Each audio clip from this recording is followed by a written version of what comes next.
நண்பர்கள் அனைவருக்கும் வணக்கம். இன்னைக்கு காலையில இருந்து மார்த்தாண்டம் பாலத்தை பத்தி தான் Facebookலயும் சரி, வாட்ஸ்அப்லயும் சரி நிறைய வீடியோக்கள் வந்துட்டே இருக்கு. மார்த்தாண்டம் பாலத்துல ஓட்ட விழுந்துருச்சு அப்படின்னு சொல்லி. இந்த பிரச்சனையை பத்தி பேசுறதுக்கு முன்னாடி, பாலம் வரதுக்கு முன்னாடி மார்த்தாண்டம் சிட்டியினுடைய நிலைமை எப்படி இருந்து அப்படின்னு சொல்லி பார்க்கலாம். இப்போது ஒரு 30-35 வயசுல இருக்கக்கூடிய மக்களுக்கு தெரியும். காலேஜ் போயிட்டு வர நேரத்துல ஈவினிங் பஸ் வந்து கல்வெட்டி பக்கத்துல ஸ்டாப் ஆகும். இந்த பஸ் வந்து குளத்தர வர போகணும் அப்படின்னு சொல்ல கிட்டத்தட்ட 1.5 மணி நேரம் ஆகும். இப்படி இருந்தக்கூடிய மார்த்தாண்டத்துல காங்கிரஸ் திமுக கட்சியை சேர்ந்த பல நபர்கள் எம்பியா இருந்திருக்காங்க, மக்கள் பிரதிநிதியா இருந்திருக்காங்க. இந்த பிரச்சனையை பத்தி யாருமே கண்டுக்கவே இல்லை. குறிப்பாக 2010ஆம் ஆண்டு எம்பியாக இருந்த ஹெலன் டேவிட்சன் அவர்கள் என்ன பேசியிருப்பாங்க அப்படின்னு சொன்னா, மார்த்தாண்டத்திலையும் பார்வதிபுரத்திலையும் வந்து மேம்பாலம் வரதுக்கு சாத்தியக்கூறுகளே கிடையாது அப்படின்னு சொல்லி பேட்டி கொடுத்திருந்தாங்க. நம்ம பேப்பர்ல எல்லாம் படிச்சிருக்கோம். பாலம் கொண்டு வருவதற்கு சாத்தியமே கிடையாது என்று சொன்ன திராவிட கட்சிகளுக்கு மத்தியில தான் பொன் ராதாகிருஷ்ணன் அவர்கள் எம்பியாக செலக்ட் ஆகி அமைச்சராக ஆன பிறகு வந்து இந்த பாலத்தை கொண்டு வந்தாங்க. எதற்கு தெரியுமா? இந்த ஈவினிங் நேரத்திலையும் காலையிலையும் நாகர்கோவில்ல ஒரு ஹாஸ்பிட்டல் இருந்து ஒரு ஆம்புலன்ஸ் வந்து ட்ரிவாண்ட்ரம் ஹாஸ்பிட்டலுக்கு போகணும் அப்படின்னு சொன்னா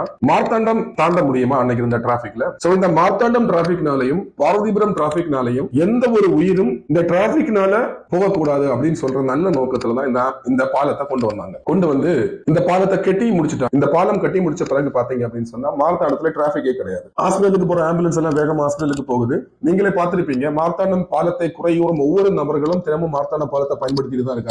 இன்னைக்கு இந்த பாலத்துல ஒரு ஓட்டை விழுந்திருக்கு. அந்த ஓட்டை நீங்க அந்த போட்டோ எடுத்து வச்சு பாத்தீங்க அப்படின்னு சொன்னா உங்களுக்கு நல்லாவே தெரியும். இந்த ஓட்டை ரவுண்டா விழுந்திருக்கு. ஒரு இடத்துல வந்து ரவுண்டா ஓட்டை விழணும் அப்படின்னு சொன்னா என்னை விட ஐபிஎஸ் படித்த அதிகாரிகளுக்கு நிறைய தெரியும். நீங்க இந்த ஓட்டையை அனலைஸ் பண்ணி பாருங்க. ஏதாவது ஒரு மிஷினை வச்சு பிரஸ் பண்ணாதானே ரவுண்டா ஓட்டை வரும். இந்த ரவுண்டா ஓட்டை வந்தது இன்னைக்கும் சந்தேகமா தான் இருக்கு. காவல்துறை கண்டிப்பாக அதை விசாரிக்கணும். சரி, இந்த பாலம் எப்போது கட்டி முடிக்கப்பட்டது என்றால் 2018ஆம் ஆண்டு மார்ச் மாசம் இந்த பாலத்தை கட்டி முடிச்சிருக்காங்க. கடந்த 6 வருஷமா இந்த பாலத்துல எந்த பிரச்சனையுமே இல்லை. இந்த பாலம் ப்ராப்பரா ரன் ஆயிட்டு தான் இருக்கு. இந்த பாலத்தை கட்டி முடித்த கம்பெனி 2022 டிசம்பர் மாதம் வரைக்கும் ப்ராப்பரா மெயின்டெனன்ஸ் பண்ணி இந்த பாலத்தை சிறப்பா பராமரிச்சுட்டு இருந்தாங்க. அதுக்கப்புறம் அப்படின்னு சொன்னா அவங்களோட மெயின்டெனன்ஸ் கான்ட்ராக்ட் வந்து முடியுது. ஸ்டேட் கவர்மெண்ட் ஹேண்ட் ஓவர் பண்ணாங்க. இந்த ஸ்டேட் கவர்மெண்ட் ஹேண்ட் ஓவர் பண்ணதுக்கு அப்புறம் 2022 டிசம்பருக்கு அப்புறம் இன்னைக்கு வரைக்கும் இந்த பாலத்துல எந்த மெயின்டெனன்ஸ் ஒர்க்குமே பண்ணல. அதுக்கு ஆதாரம் என்ன அப்படின்னு சொன்னா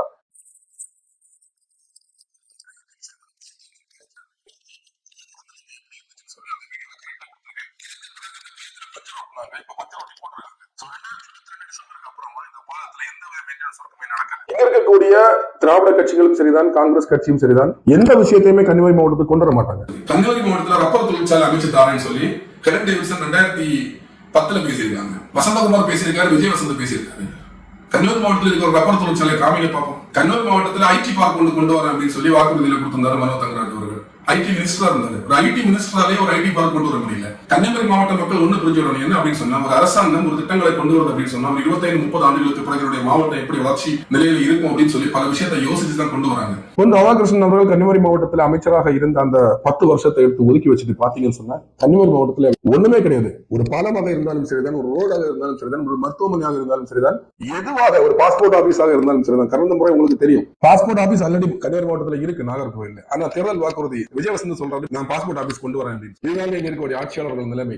இங்க இருக்கக்கூடிய அத்தனை திட்டங்களுமே பொன் ராதாகிருஷ்ணன் அவர்கள் அமைச்சராக இருந்தபோது கொண்டு வந்தது. இன்னைக்கு பாத்தீங்க அப்படின்னு சொன்னா மார்த்தாண்டம் பாலத்துல திடீர் போராளிகள், காங்கிரஸ் கட்சியை சேர்ந்த, திமுக கட்சியை சேர்ந்த, நாம் தமிழர் கட்சியை சேர்ந்த திடீர் போராளிகள் எல்லாம் இங்க வந்திருக்காங்க. வந்து போட்டோ எடுத்து ஒரு விளம்பரம் கொடுக்குறாங்க. கன்னியாகுமரி மாவட்டத்தில் இருக்கக்கூடிய அத்தனை மலைகளையுமே இந்த பாலம் வழியா தான் கடத்திட்டு போனாங்க. அப்ப நீங்க என்ன பண்ணீங்க? 10:30 மணிக்கு அப்புறமா மார்த்தாண்ட பாலத்துல இருந்தா தெரியும் எத்தனை கிலோமீட்டர் ஸ்பீட்ல லாரி போகுது. இந்த பாலம் வந்து ஆம்புலன்ஸ் ஃபாஸ்டா போறதுக்கும் மக்கள் பயன்பாட்டிற்கு கட்டப்பட்டதை தவிர கன்னியாகுமரி மாவட்டத்தில் இருக்கக்கூடிய மலைகளை உடைச்சு எடுத்துட்டு கேரளாவுக்கு கொடுக்கணும்னு சொல்ற நோக்கத்துல இந்த பாலம் கட்டல. இந்த பாலம் உறுதியான பாலம். எந்த லோட இந்த பாலம் தாங்கும். குறிப்பாக அதுக்கு எக்ஸாம்பிள் வந்து ஐஎஸ்ஆர்ஓக்கு ஒரு லோடு போச்சு. அதான் வந்து ரொம்ப ஹெவியான லோடு. அந்த லோடு இந்த பாலம் தான் போயிருக்கு. எந்த பிரச்சனையும் வரல பாலத்துக்கு. இங்க இருந்து மலையெல்லாம் கேரளாவுக்கு கொண்டு போயிட்டு அங்க இருந்து நமக்கு என்ன தராங்க தெரியுமா?